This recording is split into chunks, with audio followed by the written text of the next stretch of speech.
Here to talk to you all about our Sarah CDR and summer readiness. We'll also address the grid conditions over this past weekend. As for summer, we're ready. Our reforms are working. Our transition from a crisis-based business model to a reliability-based business model is showing results. Our combination of conservative grid management and reforms here at PUC and ERCOT have also shown results. Brad will speak to the specific numbers in the Sarah and CDR, but going into this summer, I want Texans to know that we will continue to operate with a margin of safety, meaning that we'll have more reserves than before. We're going to continue operating with an abundance of caution, meaning that we'll bring more generators online sooner rather than later. We have a higher reserve margin going into this summer than we did last summer, and this grid is more reliable than it has ever been before. The reforms I speak of were tested last weekend. As you know, we had record-breaking heat, record-breaking demand for electricity, combined with low wind generation and an unusually high number of generators tripping offline in a short period of time meant that we had tight grid conditions. The combination of these factors led us to issue a conservation request. As you know, conservation is another tool in our toolkit that we use to ensure reliability, and it's important to note that in the past, before we transitioned to this reliability-based business model, in the past, under similar circumstances, no conservation notice would have been issued. This was ERCOT being proactive about the tight grid conditions and informing Texans of their ability to help contribute to grid reliability by conserving electricity. We were tested last weekend, and our reforms worked. ERCOT's new control of generator outages means that we had more power online going into the weekend than we would have otherwise, and the extra reserves that we have been procuring meant that we had an additional margin of safety when generators started tripping offline. Brad? Thank you. I'll certainly answer any questions you've got relative to the Sarah and the CDR. I know there's a lot of information out there. I think bottom line for each of you is that we feel very confident about this summer. Our reserves have gone up relative to last summer. In fact, 4 years ago in 2019, we had roughly about 8 to 9% reserves. Last year we had around 12%, or 2 years ago we had 12%.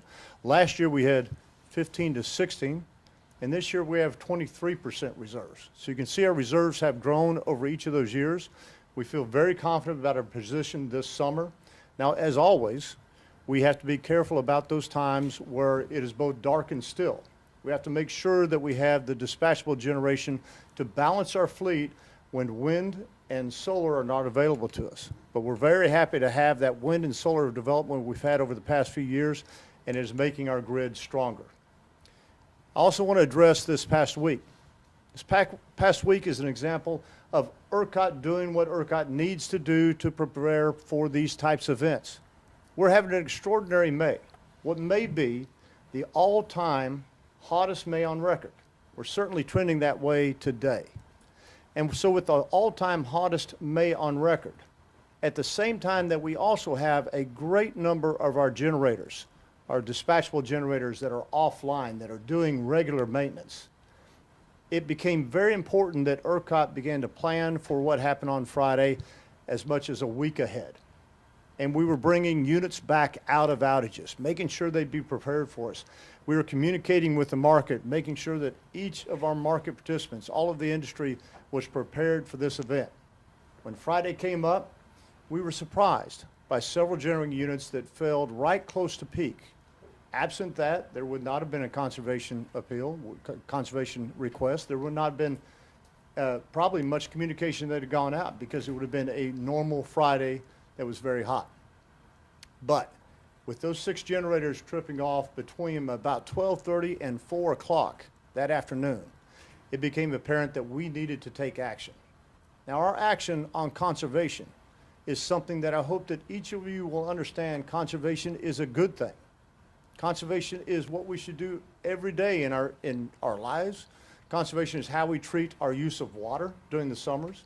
And when it's very hot, I hope that each of you will turn to conservation as a way to both lower your bill as well as to help all of us in the market.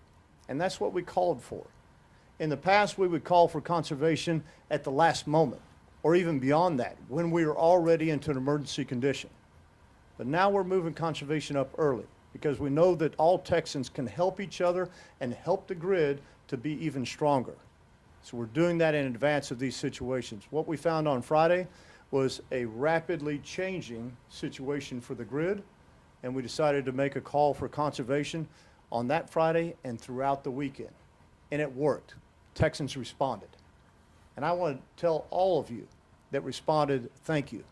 Thank you on behalf of the state. Thank you on behalf of ERCOT.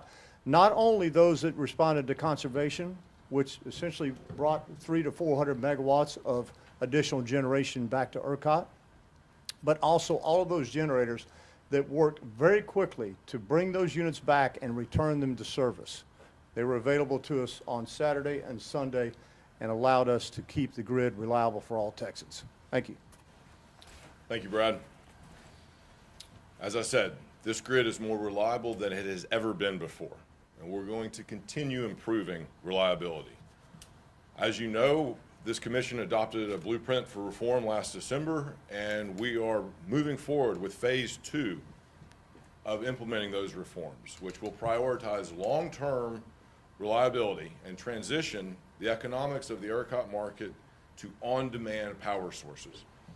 I look forward to continuing to work with my fellow commissioners to deliver the results on SB 3 that the legislature and the governor demand, and I look forward to delivering the results of that phase 2 market reform to the legislature and the governor for their consideration before the next legislative session.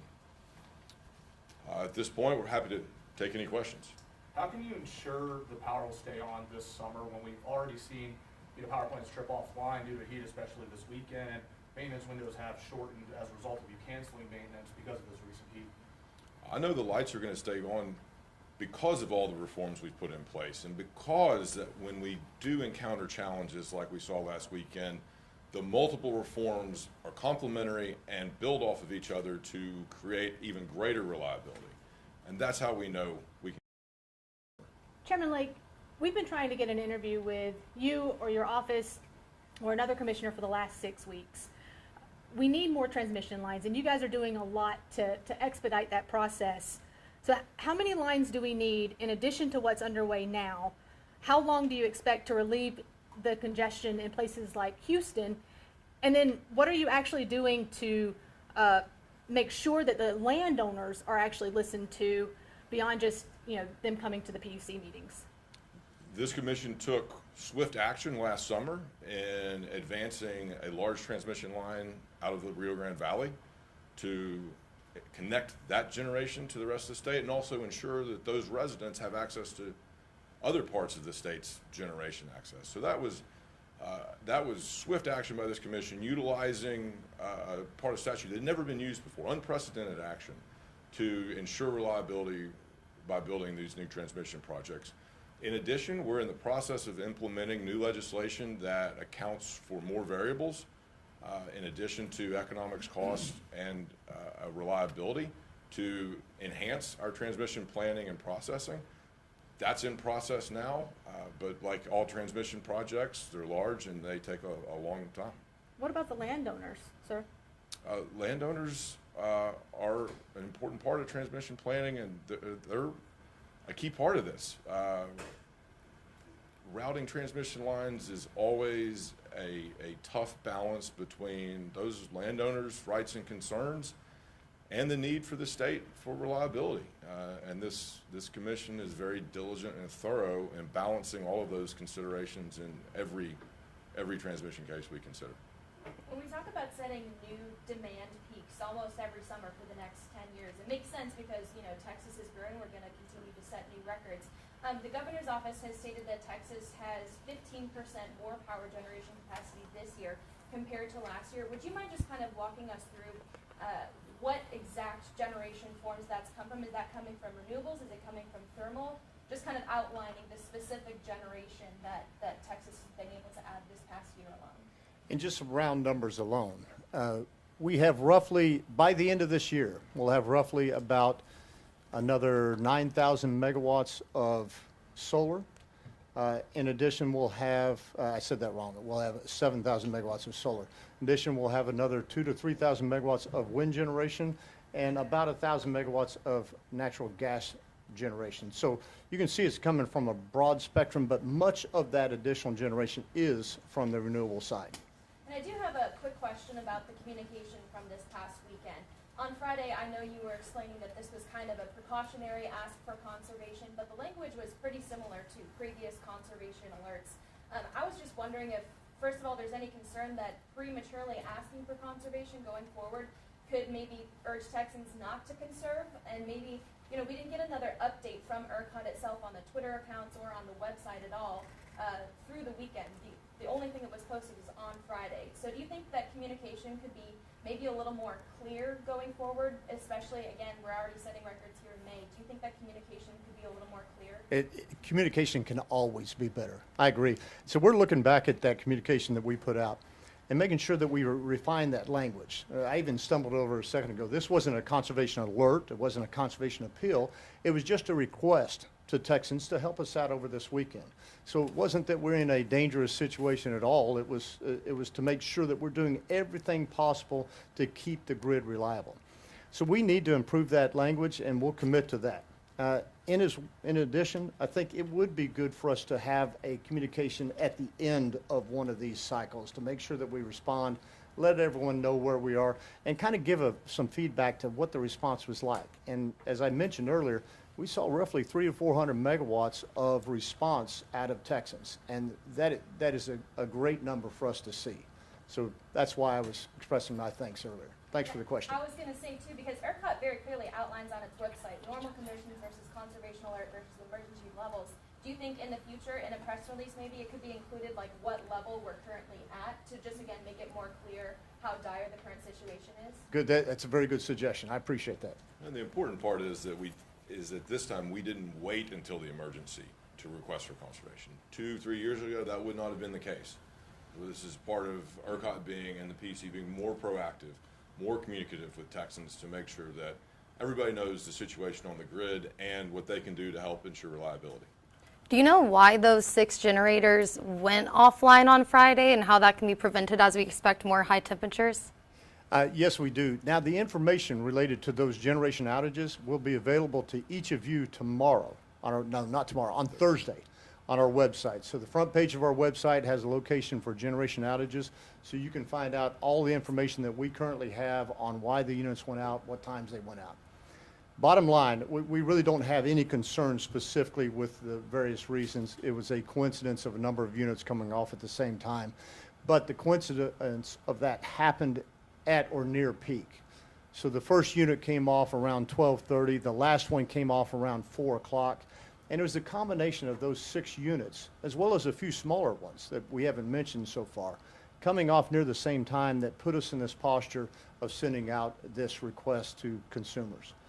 Just wanted to make sure that we were informing consumers, as each of you have asked us to do, of what the condition is on the grid and what may be happening that we're watching. That's what we were trying to do, is make sure that you had the best information available.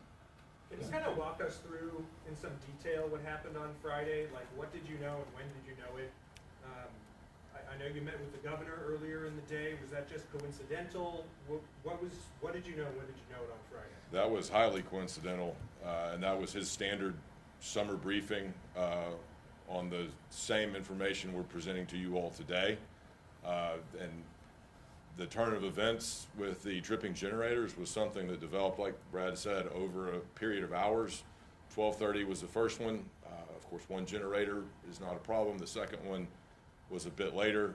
Brad can go through the timetable on that, but it was completely unrelated, and as we saw, a cascading sequence of events over a period of hours.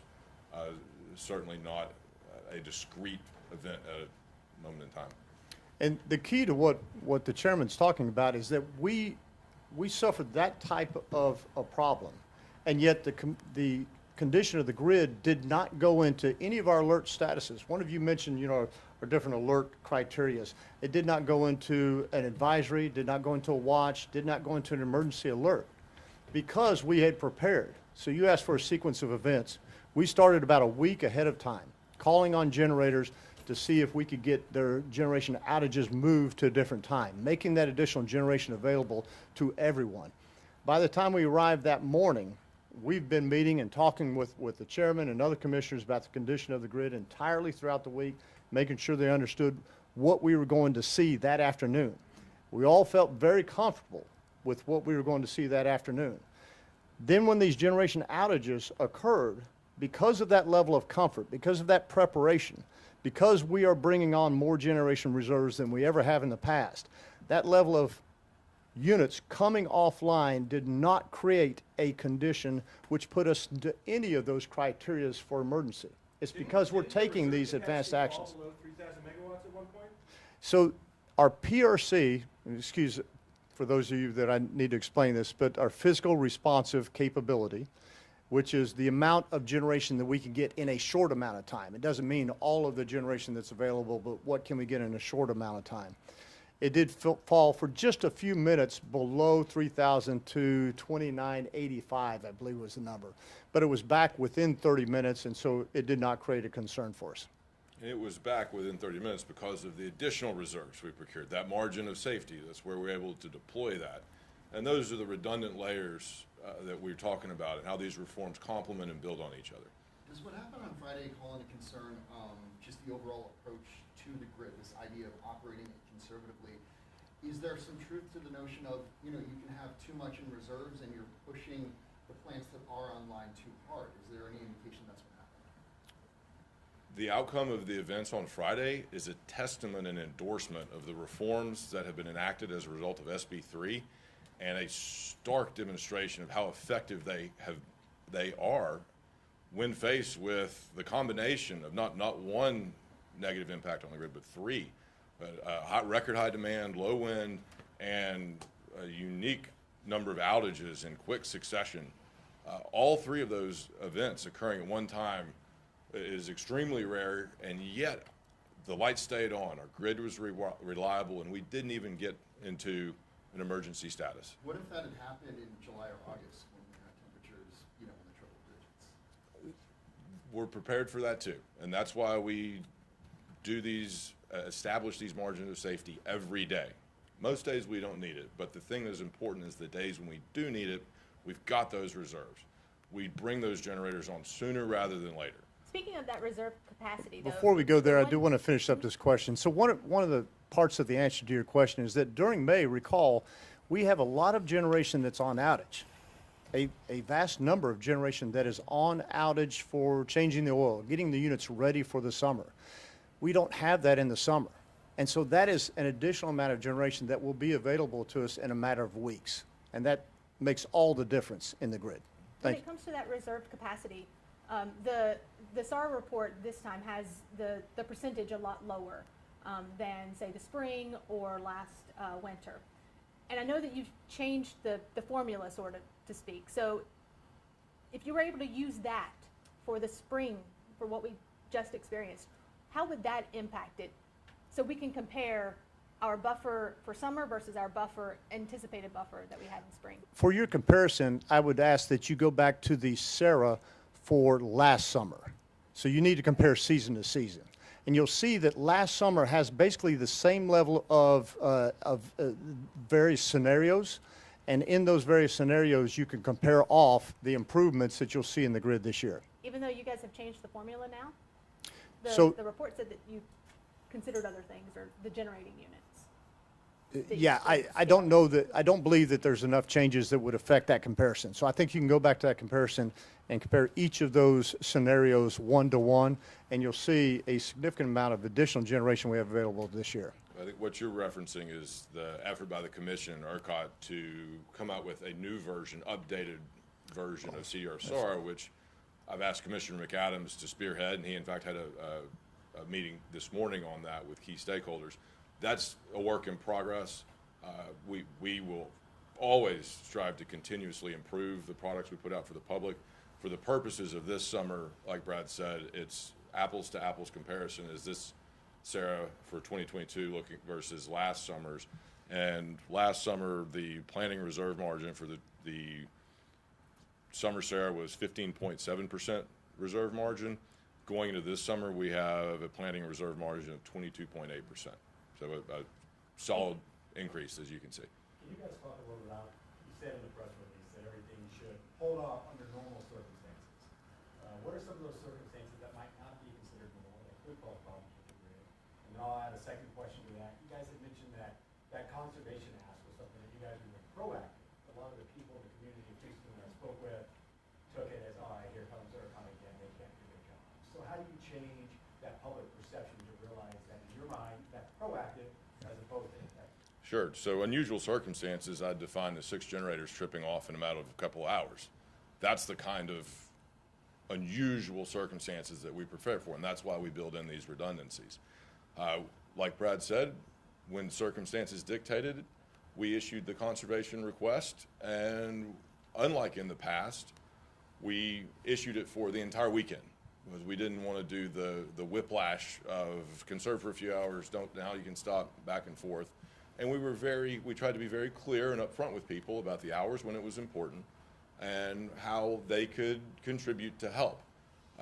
After a tragedy like Uri, yes, absolutely, we must regain the trust of our customers, and we will. And this increased transparency, these proactive efforts are a part of that.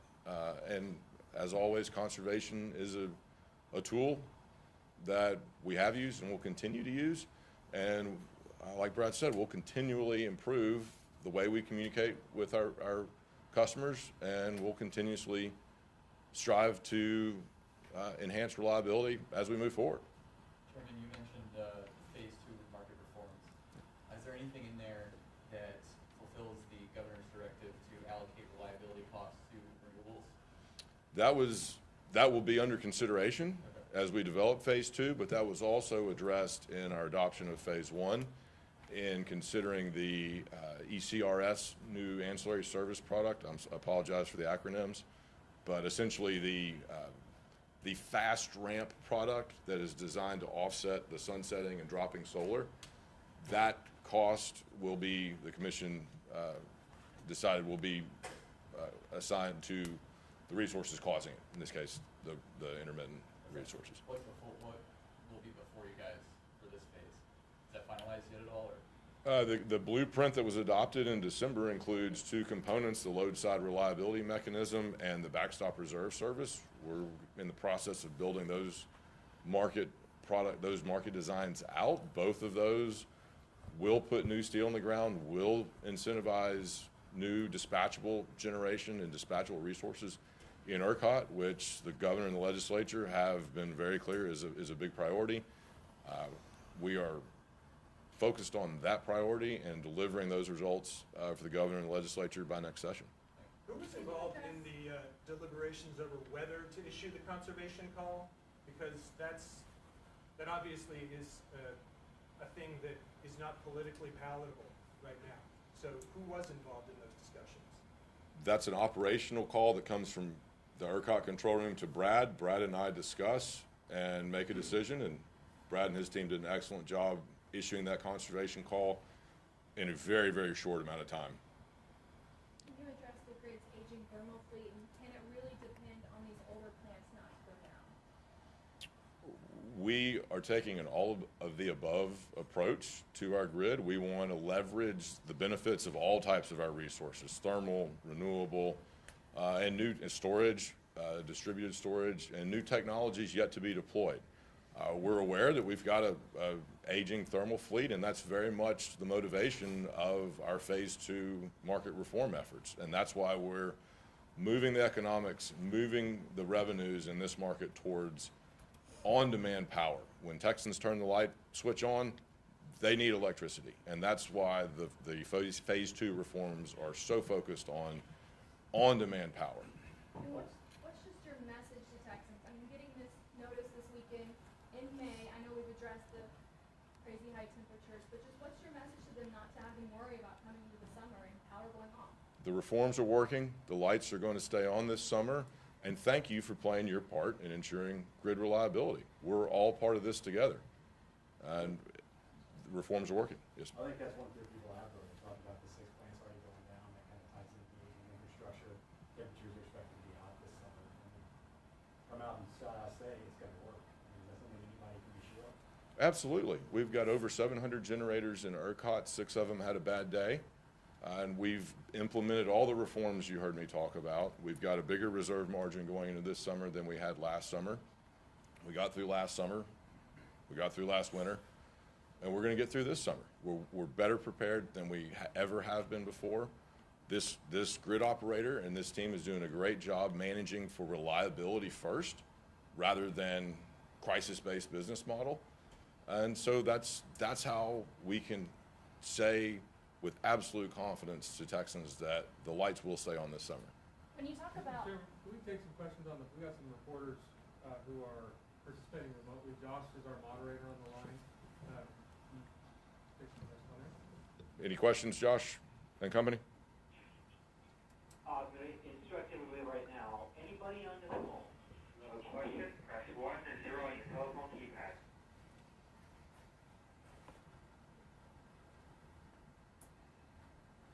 We have one person that's queued up. One moment we'll gather their name. But once again, if you have a question, press 1 and 0 on your telephone keypad.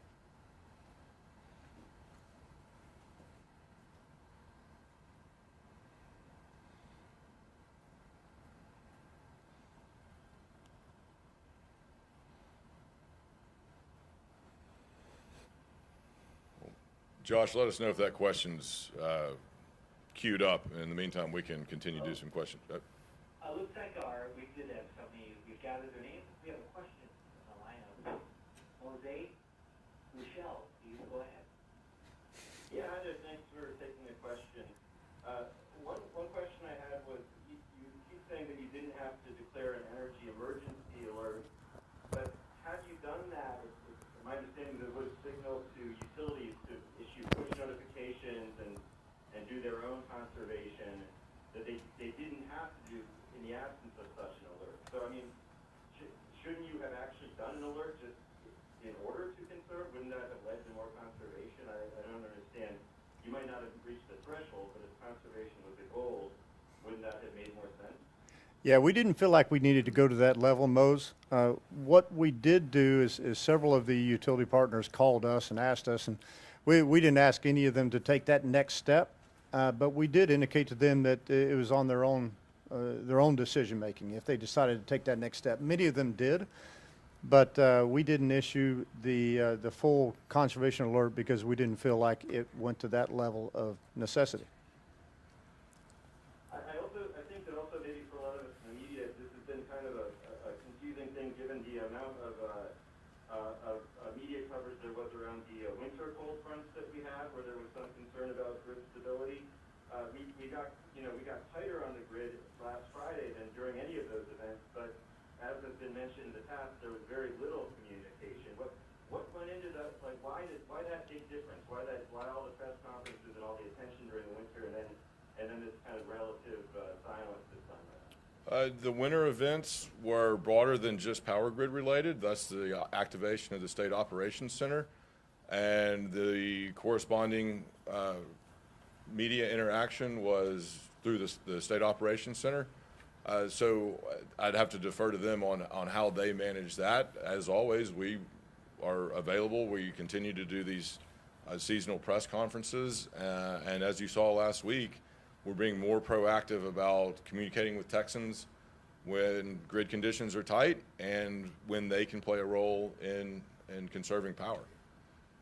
Hey, one last thing, if you don't mind, and I think you were asked this earlier, but these operating with large capacity margins for months and months, these power plants are being asked to stay available to levels not seen before the last big blackout. Is that leading to a risk of greater surprise breakdowns like we saw on Friday, where these machines need to be taken offline sometimes to be maintained? We've heard reports that some of them are being asked to stay online when they maybe shouldn't. No concerns at all. Power plants staying online is part of our additional reserves, And like I said, we do that every day because we never know when we'll need that additional margin of safety. We needed it on Friday, and it was incredibly important to have at that moment in time. So we'll continue to maintain that margin of safety, but we're also continuously working with our generators to ensure that they can take adequate maintenance outages, and most importantly, that the ones that work with ERCOT, like Brad mentioned, the generators who delayed outages to be ready for last Friday, we're ensuring that ERCOT prioritizes those generators to make sure that the ones that run when we need them the most are in front of the line for maintenance outages, so all of our generator fleets are ready for this coming summer.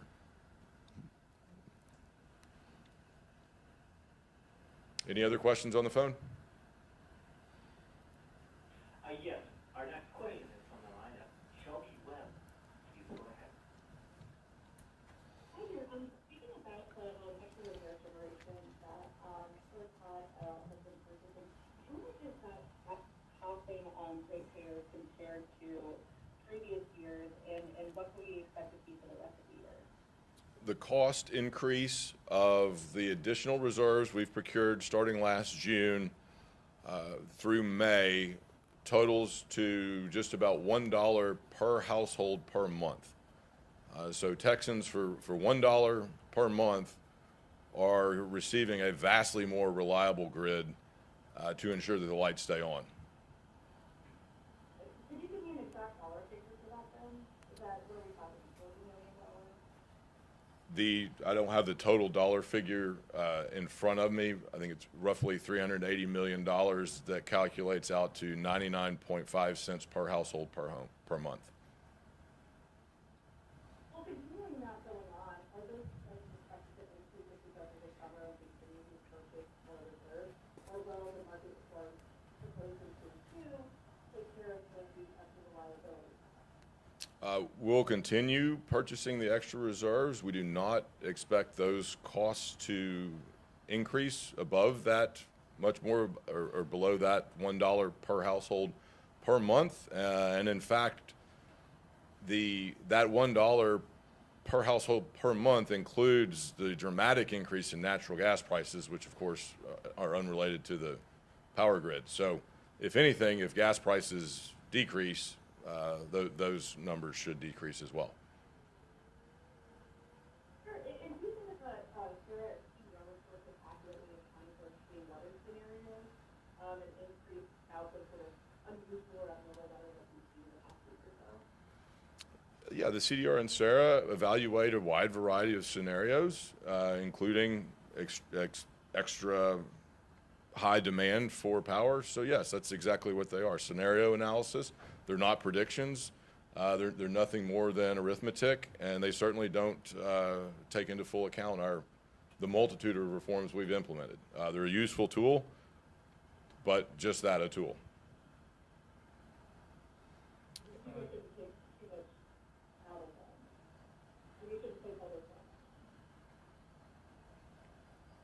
Can you repeat that? So it's just arithmetic and it's April, people shouldn't be basing a lot of decisions on them, is that what you're saying? Like, I'm just sort of trying to ask about like the relevance then. I'm sorry, what's the question? The relevance towards what? Well, towards the Sarah and CDR reports, if they're just sort of arithmetic and they're not taking into account a lot of these reforms, sort of, are they relevant? Yeah, so this is Brad again. What we want to make sure is that we're giving you the information and the information to all Texans that they need, that they want to see. We want to make sure that you're seeing what our expected case is, and we've given you that. We want you to see what an extreme event might look like, and we've given you that. And if you went back to the Sarah for spring, you'll see an extreme event on heat that looks very similar to what we just went through. So that's how you can use the information, just to provide you some level of comfort. Really, the focus should be on what our expected case is. And that's where we've delivered, and I think it's a very good story. Josh, as we move on with questions, can you ask the callers to identify the organization they're representing, please? happiness we do that. Thank you. Our next question is the line of Bill Minkowski. Please mention the organization you are affiliated with. Your line is open. Yeah, hi, Bill Jankowski with the Dallas Morning News here. Similar question to one that Mo had. With the hot weather arriving so much earlier than expected, and as was reported in the Texas Tribune this morning, is some of the power plants tripping off on Friday, being ones that were under maintenance, preparing for the summer.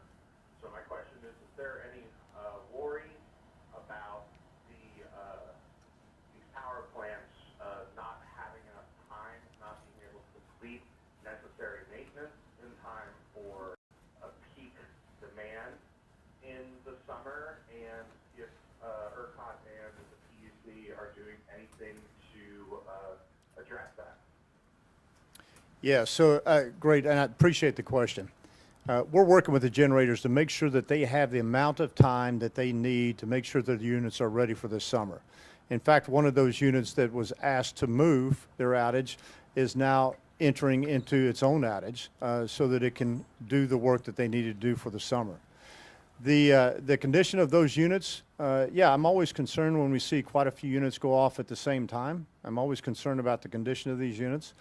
We have to make sure that we have the right incentives in place in our market to both attract and retain new generation of that very type, of that dispatchable type. And so I know that the chairman is working on that through their phase 2. All of the commissioners are working on that effort through phase 2.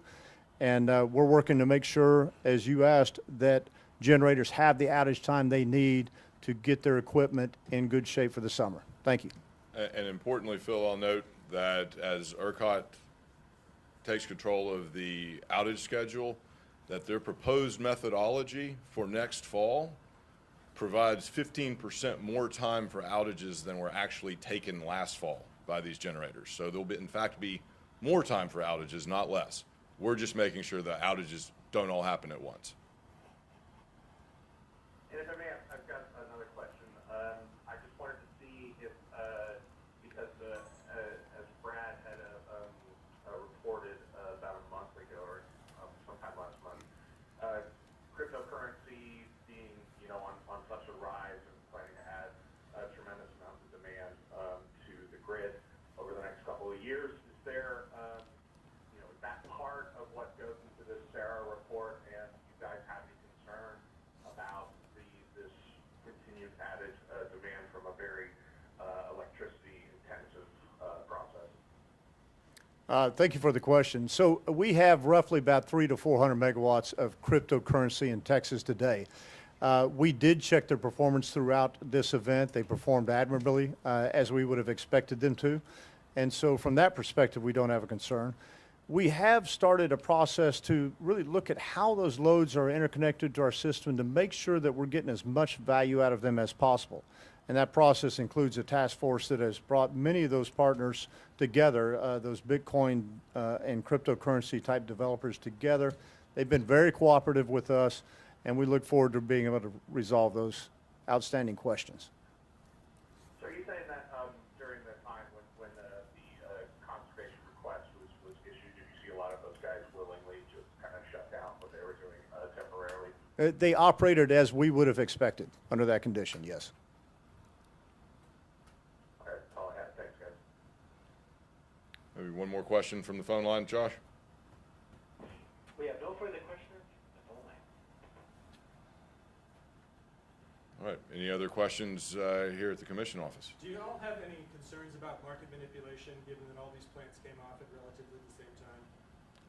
No concerns at this time, but our independent market monitor is tasked with investigating any potential market manipulation, and if they see signs of trouble, they'll report it to the commission through the appropriate process. Can you explain the two extreme risk scenarios where there will not be enough power in the report? From the Sarah?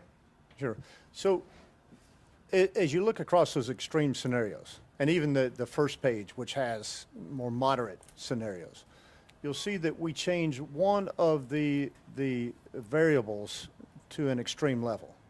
And then as you go across that page, we'll add a second extreme variable. And by the third item, that third column, there are 3 extreme scenarios occurring at one time. So as you can imagine, as you go across that chart, there's lower and lower probability of those things occurring. Our main 3 variables are generation outages, low wind or renewable output, and high heat, or in the cold, very cold temperatures. So those are the extremes that we adjust each time. And so that last category, that last column, has all 3 of those in the extreme. And yes, we do see some concerns in that category, but it is a very unlikely scenario. And so as you move back away from that, 1 or 2 of these, high heat, even high generation outages, we seem fairly comfortable as we move up that ladder. But as we said before, these are just studies to give you a sense, to give you a level of comfort, and that's the most extreme of the extreme. Can you explain the OCN that's still in place versus what went out this past weekend versus if you are in an emergency situation, what do people at home experience? Is it alerts on their phones, alerts on TV? How do they know? How do we differentiate between proactive and actual emergency? So the way people at home will learn is really through each of you. So we're communicating with the media to try to make sure that you know that if we move from a current normal status into an alert status, that you should, or an advisory, I should say, that's the first level, that you should get information on that advisory and what that means. The OCN is really just within the industry. It's an operational condition notice. It's just for us to communicate to transmission and generation companies to tell them something they probably already know. But in this case, it's getting really hot. Prepare for the heat. Importantly, your point about a true emergency condition is in addition to an entirely different set of circumstances in which, in addition to communicating with you all in the media, the PUC and ERCOT would utilize TDIM's communication system with local mayors, counties, and also leverage the TxDOT and DPS messaging system across the state. That's a function of new legislation from last session to ensure that if we do get in a truly dire emergency situation, there are multiple points of contacts with all Texans, from state leadership down to local and city leadership.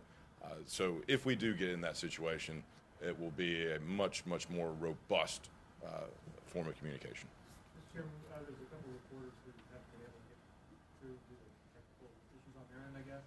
Maureen Malik with Bloomberg News asks, given the record heat conditions in May in Texas and a drought, is the extreme demand scenario more of a possibility than the top-line Sarah view? I've heard from power experts who say that the report is downplaying the reality of what the state is experiencing. I think those predictions are based on data from ERCOT. Certainly, I can't forecast the weather during the summer. I can't do that several months in advance. There's every indication that we'll be facing a very hot summer. So that could mean that we're up that scale. But we provided each of you through the SARA information of what each of those potential load scenarios might be. There's a high case for high forecasted load. There's an extreme case for extreme forecasted load. So you have the information you need. And do I think it's going to be a hot summer? I do think it's going to be a hot summer, sure facing that way. Could I be surprised by some rainstorms that come in this weekend and cool things down? I certainly could be and would be gladly surprised by that. Thank you. Most importantly, we need to be prepared for every weather scenario, hot, cold, and in between. And that's what we're ready for. Yes. And Mitchell Furman with Texas Tribune asks, why did they decide to call for conservation on Friday at 5 p.m.? Was it because Governor Abbott made the decision late afternoon on Friday? As we've discussed, the decision was made as a result of the cascading sequence events. The final generator trip was around 4 p.m. Yes, sir. So I believe we've answered that question, yeah. Mitch, and I'm sorry that you didn't get that answer earlier, but we have answered it. It had to do with the sequence of events that occurred on Friday. Looking forward, not knowing whether those units would be able to make it back to the system over the weekend, we called for conservation on Saturday and Sunday. But fortunately, those units did return. Any questions? Thank you. Thank you all. Thank you.